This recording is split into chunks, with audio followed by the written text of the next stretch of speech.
Hello जी, राम राम, राधे कृष्णा। कैसे हैं आप सब? आशा करती हूँ आप सब ठीक ठाक से होंगे और अपने अपने घरों में मस्त होंगे और अपने अपने कामों में व्यस्त होंगे। आज की शुरुआत हुई है भगवान जी को कलर लगाने में। भगवान जी को कलर लगा दिया था और फिर लगाया आसवी ने हमारे कलर। और आसवी सबको कलर लगाने के बाद ना इतना खुश हो रही थी और इसको कोई कलर नहीं लगा रहा था ना, तो अपने आप ही अपने चेहरे पे कलर लगा रही थी। मुझे भी कलर लगाया और फिर गले में ली और फिर हैप्पी होली बोला उसने। बहुत ही खुश थी वो। आज तो आप लोगों ने भी खूब इंजॉय करा होगा। फिर वो दादाजी के भी ऐसे मिली अपने से और फिर जा रही थी अपने पापा को कलर लगाने। तो फिर मैंने तो अभी अंदर किचन में भी काम करना था, नाश्ता, तो मैं उनकी वीडियो शूट नहीं कर पाई। फिर मैंने बनाए थे पकोड़े, ये पनीर प्याज आलू, और वो ले लिया था बेसन, ये हरा धनिया। बेसन में सारे मसाले डाल दिए थे मैंने और फिर उसका एक घोल बना लिया था और थोड़ा सा ये तेल डाला था मोहन के लिए और फिर अच्छे से घोल बना लिया था। और फिर ये पहले मैंने पनीर के बना दिए। विशाल ने बोला कि मुझे पहले पनीर के बना के दे दो, तो उसको पनीर के बनाए थे। उसने ना कम ही खाए पकौड़े, तो उसने 2 पकौड़े पनीर के खा लिए थे बस, फिर और नहीं खाए उसने। तो ये देखो जी, ये पनीर के तो पकौड़े सारे बन गए थे। धीरे धीरे कम आंच पे ही सेके थे, तभी जाके अच्छे सिकते हैं अभी ये पकौड़े। तो ये देखो, उल्ट पुल्ट करके फिर मैंने इनको अच्छे से सेक लिया था। पकौड़ों को ना अच्छे से दबा दबा के सेक लिया था। और इन लोगों को ना लगी थी जल्दी, क्योंकि हम थोड़ा सा लेट भी हो गए थे कि कलर वगैरह लगाने में ही हम थोड़ा लेट हो गए थे। तो हो रही थी जल्दी कि हमें दे दो, बने नहीं है बने नहीं है, बार बार पूछ रहे थे। मैंने कहा ये लो जी, पकौड़े बन के हो गए थे तैयार और मैंने इनको भी दे भी दिए। और फिर मैंने उसके बाद प्याज और आलू के पकौड़े बनाए थे। ये देखिए, प्याज भी डाल दिया था और एक बार में तो डाल दिए थे पकोड़े, ये जो बन भी गए थे। गरम गरम बनाती गई और इनको सबको खिलाती गई थी। और ये लास्ट में प्लेट मेरी लगी थी और ये हरी चटनी और लाल चटनी, टमाटो केचप थी और ये चाय चाय के साथ मैंने ये पकोड़े खाए थे। और फिर हो गया था लंच का टाइम। तो लंच हमारी ये नीचे सोसाइटी में ही था, तो हम लोग जा रहे थे। आसवी ने भी घर में खा लिया था और मैं और आसवी के दादा गए थे, विशाल और शिखा भी नहीं गए। फिर हम खाना खा कर आ गए थे। पर मैंने ना खीर, वो उसी टाइम जब मैं पकोड़े बना रही थी ना, उसी टाइम खीर भी चढ़ा दी थी मैंने, क्योंकि फिर मैंने कहा ठंडी हो जाएगी, बच्चों को खानी होगी। तो दूध डाल दिया था, जो नई वाली हांडी नहीं लाई थी मैंने दिखाई थी आप लोगों को, तो उसी में दूध डाला था और दूध को अच्छे से उबाल लिया था।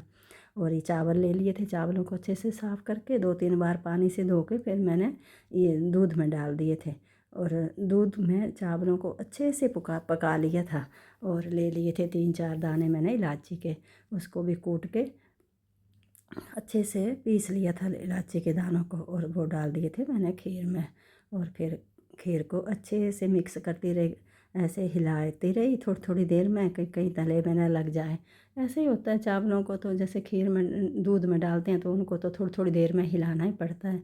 तो ऐसे ही थोड़ी थोड़ी देर में हिला के, और फिर ये देखो आसवी आ गई। आसवी आके परेशान कर रही थी, मुझे दिखाओ इसमें नए बर्तन में क्या डाला है क्या डाला है, ऊपर चढ़ रही थी।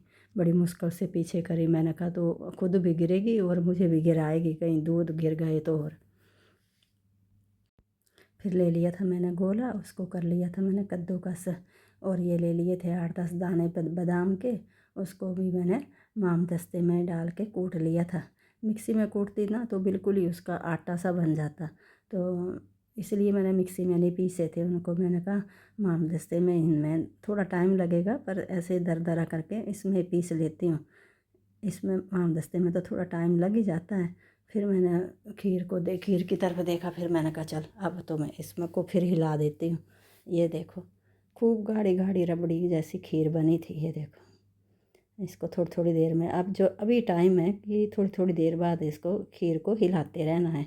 इस टाइम वो नीचे तले में, पतीले के हांडी के तले में इस टाइम लग सकती है, तो इसको थोड़ी थोड़ी देर में हिलाते रहना है। तो खीर ये अब बिल्कुल बन के तैयार ही है। और फिर अगर वीडियो पसंद आए ना तो लाइक शेयर सब्सक्राइब ज़रूर कर देना। अपनी तरफ से तो मैं वीडियो अच्छी बनाती हूँ, तो आप लोग मेरी वीडियो पसंद करना और लाइक शेयर सब्सक्राइब ज़रूर कर देना। और ये बादाम भी कूट लिए थे और फिर मैंने इनको बादामों को भी डाल दिया था खीर में। ये देखिए डाल दिए खीर में बादाम भी, और गोला भी डाल दिया था खीर में। और फिर मैंने इसको खीर को बादाम गोला ये सब, ये देखो गोला भी डाल दिया और इनको सबको अच्छे से मिक्स कर दिया था फिर। ये देखो, और खीर तो पूछो मत भैया, इतनी अच्छी बनी थी, एकदम रबड़ी जैसी। ये देखिए खीर बन के बिल्कुल तैयार है। और मैंने अब गैस भी कर दी थी बंद, और फिर इसमें डाल दी थी मैंने चीनी। आप लोगों को भी देख के पता चल रहा होगा कि कैसी बनी है खीर। ये देखिए एकदम रबड़ी जैसी गाढ़ी गाढ़ी खीर बन के बिल्कुल तैयार हो गई है। और बच्चों को तो हो रहा है कि खीर कब बनेगी कब बनेगी। मैंने कहा अभी तो खीर बन रही है, ये खीर होगी जाके ठंडी तब जाके मिलेगी। चीनी ना मैंने कम ही डाली थी, क्योंकि हम लोग थोड़ा चीनी कम ही खाते हैं। फिर खीर को रख दिया था ठंडा होने, क्योंकि ठंडा होने के बाद तो खीर और भी टेस्टी हो जाती है। अगर वीडियो पसंद आए तो लाइक सब्सक्राइब करना। आप लोगों का वीडियो देखने के लिए धन्यवाद। अब मिलती हूँ मैं आप लोगों से एक और नई वीडियो के साथ। राधे राधे।